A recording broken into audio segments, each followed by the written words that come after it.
Hello, thanks for joining us. Tonight, an extraordinary story about an extraordinary man, Khun Sa, the most powerful opium warlord in Asia. For nearly 20 years, he's been hunted by both the CIA and the DEA, America's Drug Enforcement Agency. Not surprising when you consider he controls nearly half of all the heroin reaching the Western world and up to 80% of the supplies entering Australia. But now, Khun Sa has made an amazing offer. He will stop all that heroin for a price. To get this story, producer Stephen Rice travelled first to Thailand, then into the heart of the Golden Triangle itself, Khun Sa's fortified camp in the hills of Burma. He could take with him only a tiny Video 8 camera to record this world exclusive.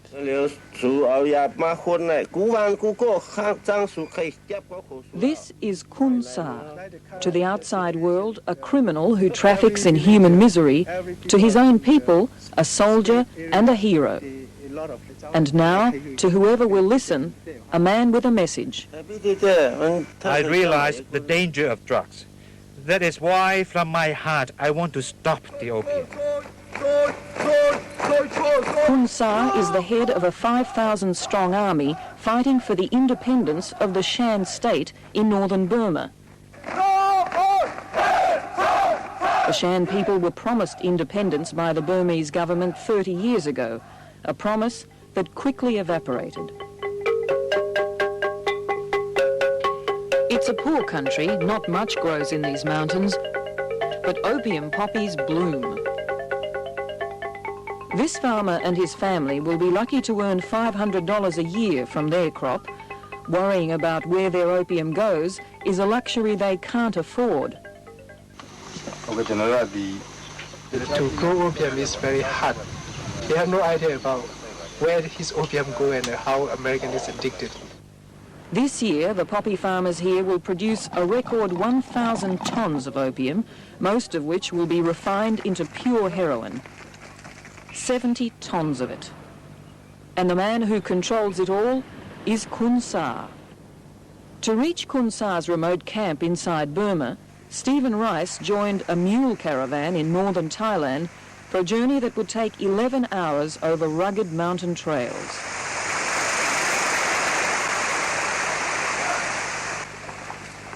Also on this grueling journey was an American POW hunter, Barry Flynn, who struck up a remarkable friendship with Khun Sa. The warlord has been helping Flynn search for American prisoners of war who Flynn believes have been held in neighbouring Laos since the Vietnam War. He has sent his troops in to get information from his people inside Laos. If we know of a location of camp, the general will send his men in. Khun Sa has promised Stephen Rice and Barry Flynn safe passage once they're in his territory. But to get there, they have to get past the Thai border police, the Burmese army, and half a dozen rebel groups and private armies that claim this area as their own. We've been on the road 4 hours now. 4 hours. How many more hours? 7 more hours to go. As the journey continued through the night, the group had to make its way by torchlight, often through bushfires lit by one of the retreating private armies.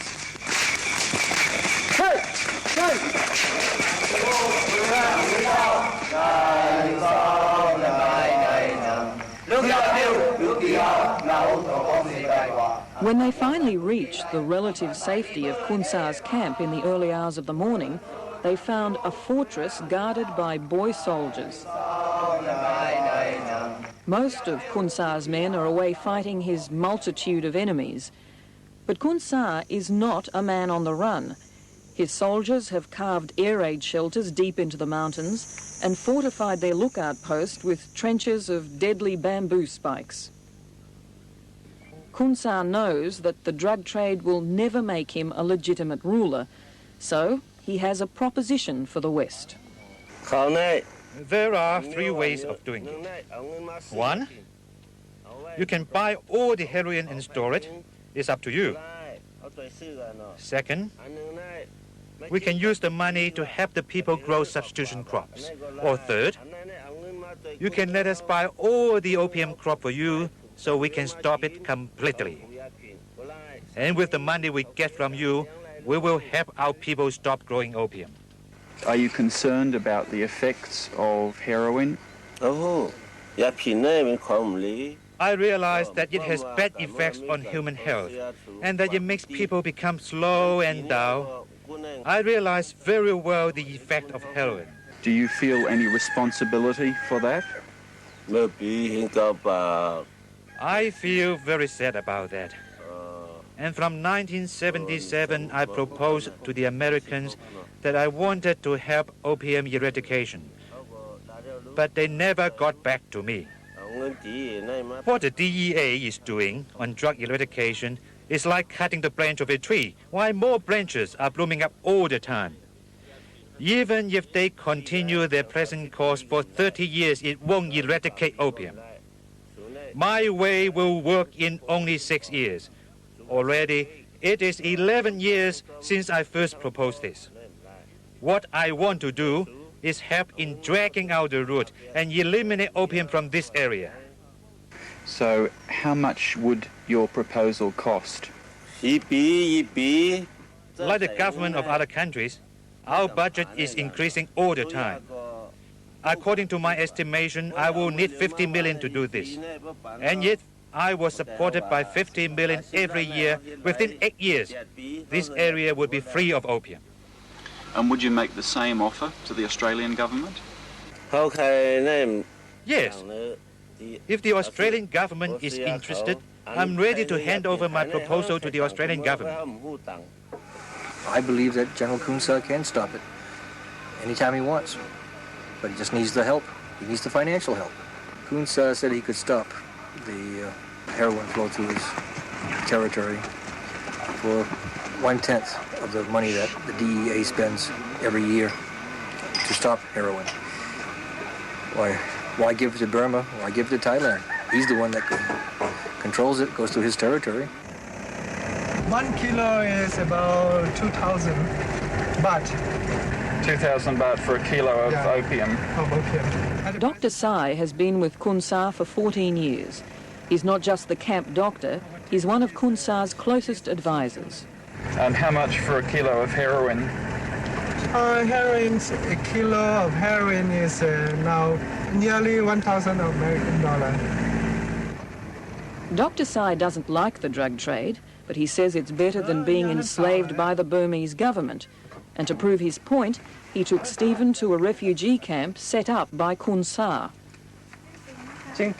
He came from a province called Kengtung because they cannot bear the oppression of Burmese, because the Burmese will take the men and women for porter in the battlefield. H-O-R-S-E horse. H-O-R-S-E horse.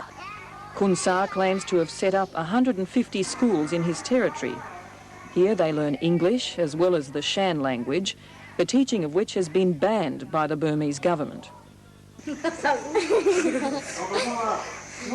But perhaps the most extraordinary feature of Khun Sa's empire is his Buddhist monastery, run by monks who seem quite happy that their benefactor is the world's biggest drug trafficker. He don't mind. Because he feels that under Khun Sa administration there is peace and tranquility. You've been called an evil man and a vicious criminal. What do you say to that? This is because the DEA and the Burmese and the Thai and the drug enforcement organization all have to get money from countries like Australia. They get a big budget and use it in Southeast Asia for political purposes. To get that money, they have to say that Khun Sa is this and this. Well, how would you describe yourself? I am a revolutionary leader. The Americans are ready to kill me because they know they cannot catch me easily. I asked a friend at the American embassy, if General Khun Sa comes to this embassy, will he be safely treated? Would you turn him in? They said, Barry, if he comes here, he has to be shot or arrested. We don't want to talk to him. Why do you think the Americans want to kill you? Because they think I am an opium kingpin, just because of my name. I have done nothing wrong to them. I have told them many times that even they kill me, the opium will still be there. They only use Khun Sa as a money tree. Every time they want money, they come and shake the tree just like a Christmas tree.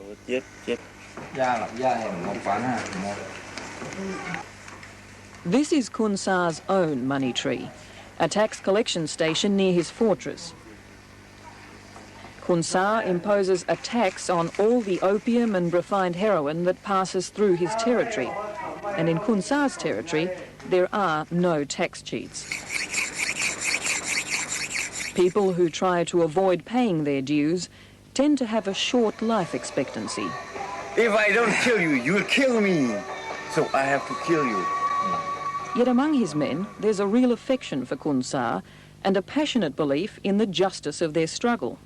We are running, and there's no way to run. This is our country, this is our land.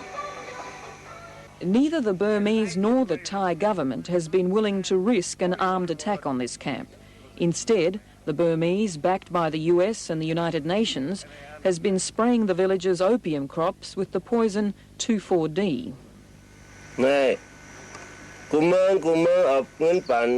Many countries of the world give money to the UN and the DEA, but the Burmese use planes to spray poisons supplied by the civilized countries. When you look from an aircraft, you cannot differentiate between opium and other crops. It has killed animals and people. We have 300 families in the hills now who have no food. The world body is doing something against humanity in the Shan state, and nobody knows about it. The irony is that by poisoning the opium crop and offering the farmers nothing in its place, the world drug authorities are forcing the people deeper into Khun Sa's territory. Here they become refugees with no choice but to grow opium. And all the while, their children swell the ranks of Khun Sa's army. Why do white people want to make us their enemy? That is what I don't understand. The money that you use for making the poison and flying the plane, you could use this to help the farmers grow other crops and use the plane to deliver food. When 1 or 2 Australian people die, they say that is a very serious thing. But every day my people are dying, and the outside world knows nothing. That report from Stephen Rice. We've now passed on details of Khun Sa's proposal to both Prime Minister Bob Hawke and Foreign Minister Bill Hayden. When they've had time to consider it, we'll bring you the government's official response. Next up,